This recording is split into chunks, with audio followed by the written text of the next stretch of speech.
Imagine this. Everything you know has changed. The world outside your window has gone eerily quiet, as if holding its breath. The power grid failed days ago. No lights, no hum of appliances, just you and your family, surrounded by silence and uncertainty. The familiar comforts of home have faded, replaced by shadows and the flicker of candlelight. You've taken stock of your supplies. You feel a small sense of control in a world that's lost it. Every can of food, every bottle of water, every flashlight now feels precious, each one a lifeline. Then a sharp knock at your front door shatters the calm, echoing through the darkness like a warning. Your heart jumps. Who could be out there in the pitch black? A desperate neighbor seeking help, or someone who sees your home as a target, hoping to take what you have? This is your first real test. It's not about strength or gear, it's about keeping a cool head, thinking clearly when fear tries to take over. The next 60 seconds could determine your family's safety for weeks to come. Every decision matters now, and hesitation could cost you dearly. Your front door, once welcoming, is now your fortress wall, and your most vulnerable point. It stands between you and whatever waits outside. Opening it without thinking is like inviting the unknown inside. You can't afford to be careless. In a crisis, you can't gamble. Treat every unexpected interaction with extreme caution. Assume nothing, trust no one blindly. The person knocking might be genuine or desperate, and desperation can make anyone dangerous. Even a friend can become a threat when survival is at stake. So, what do? First, do nothing that reveals your presence. Silence is your shield. Don't rush to the door, don't call out, don't let curiosity override caution, don't peek through the curtains. Any sign of movement could give you away. Stay silent, stay still, listen. Let your senses sharpen in the darkness. Are they alone? Do you hear shuffling, whispering a vehicle? Gather intelligence without giving any away. Every sound is a clue. This initial pause is your greatest advantage. It lets you move from surprise to control, from fear to focus. Be ready to execute your plan, whatever comes next. In this new world, your calm and caution are your best defense. Opening your door during a crisis feels compassionate, but the risks multiply. You don't know who's on the other side. They could be armed, desperate, or not alone. Once your door is open, you've surrendered your main defense. Even if they leave peacefully, they now know you have supplies, and word spreads fast. Your act of kindness could make your home a target for many. The emotional toll is real too. Helping one person makes it harder to say no to the next. Soon you could face a line of desperate people draining your resources and resolve. Opening your door also destroys your operational security. Any sign of life, light, voices, movement, signals you have resources. In a crisis, the safest house is the one that seems empty. Protect your anonymity, it's your strongest defense. Survival means blending in, being the gray man. Your home should look empty, boring, and uninviting. Control what outsiders see. Use blackout curtains at night, keep noise to a minimum, and avoid visible silhouettes. Don't let your home sound or look alive. Silence is your shield. Let your yard go a bit. No manicured lawns or flashy furniture. Bring valuables inside. Blend in, or even look slightly neglected, but not abandoned. Be mindful of smells. Cooking aromas travel far. Avoid barbecues and strong scents. Dispose of trash discreetly. Don't leave evidence of your supplies outside. Burn or bury trash if safe. The less outsiders know, the safer you are. Your goal, make your home forgettable. Don't stand out, don't invite curiosity. In chaos, invisibility is protection. Stay gray, stay safe. Defense is about layers, not just a single barrier. Each layer you add increases your safety and makes your home less appealing to intruders. Think of your home like a castle. There's the street, the yard, the porch, and finally, the door. Each zone is a checkpoint for your security. Your first layer is observation. Watch who moves through your neighborhood from a concealed spot. Being aware of your surroundings is your first line of defense. Know the patterns.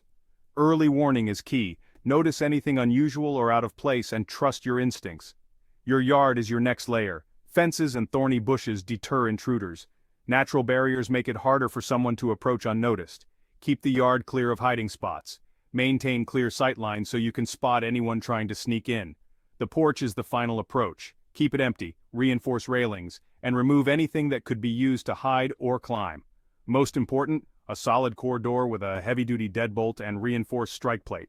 This is your last line of defense. Hollow doors are easy to kick in, upgrade if you can, and always check your locks and hinges for strength. Each layer slows threats and buys you time to react or call for help. Don't rely on one barrier, stack your defenses for maximum protection. Make your home a hard target. Visible deterrence can make criminals think twice. The harder it is to get in, the safer you are. Every extra step you take increases your security. Layer up, stay alert, and always be proactive about your home safety. Apartment living during a crisis is unique. More people, more potential threats, but also more anonymity. Your goal: make your apartment the least interesting one in the building. Practice noise discipline. Rugs, low voices, and quiet activities keep you off your neighbor's radar. Blackout curtains are critical. Any light is instantly noticed. Be careful with cooking smells. Prepare low-odor meals and time them to blend in. Never leave trash in the hallway. Dispose of it discreetly. Reinforce your door. Use a security bar, longer screws, and a secondary lock if possible.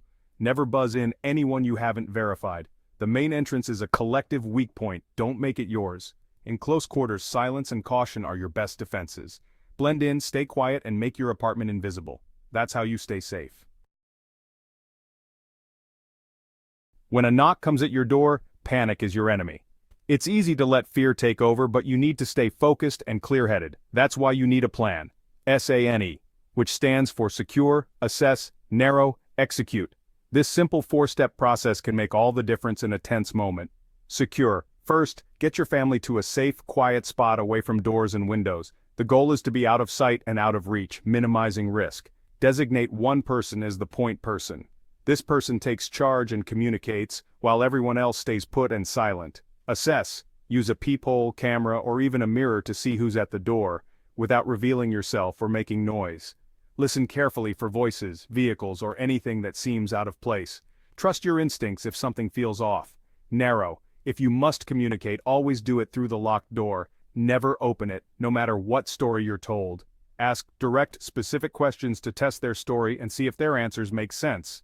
If they claim to be from a utility company, ask for official ID and request a callback number to verify their identity before you even consider further action. If they say they're a neighbor, ask which house they live in and how long they've been there.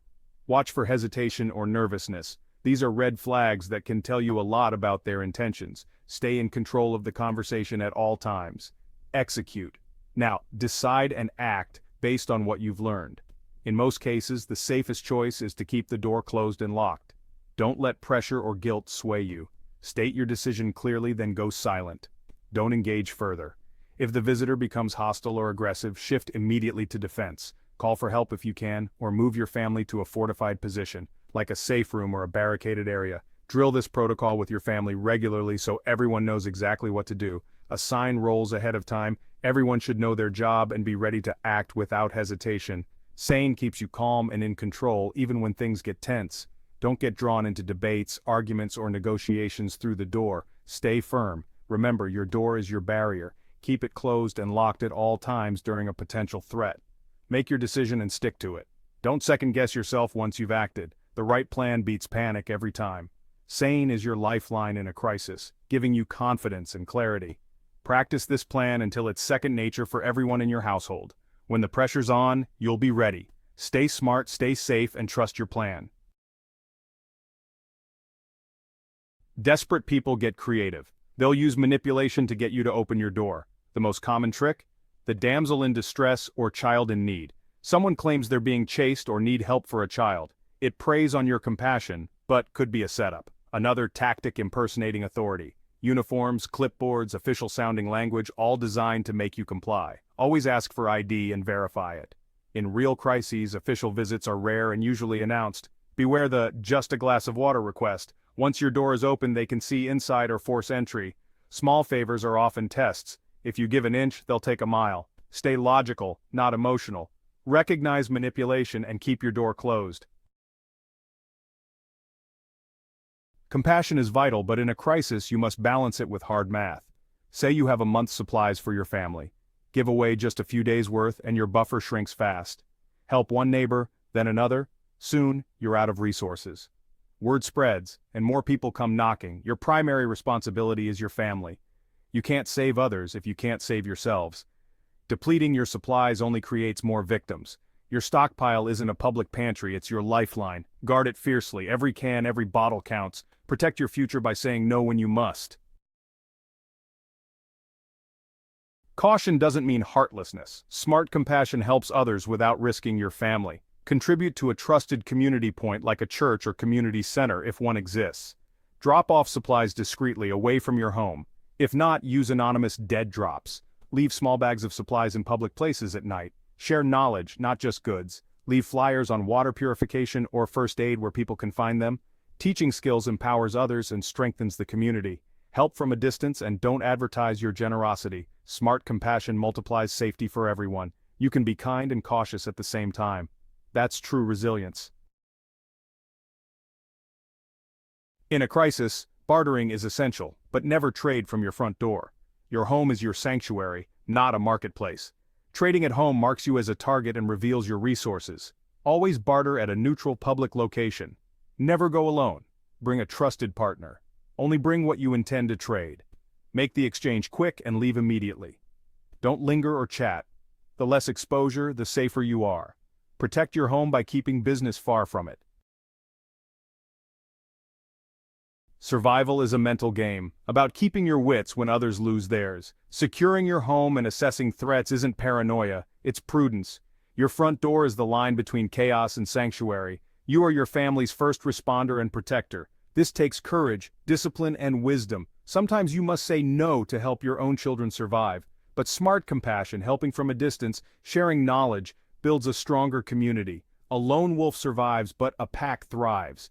The goal is not just survival, but rebuilding. When you hear that knock, remember your plan. You have the sane protocol. Stay alert, stay smart, and stay safe. You've got this.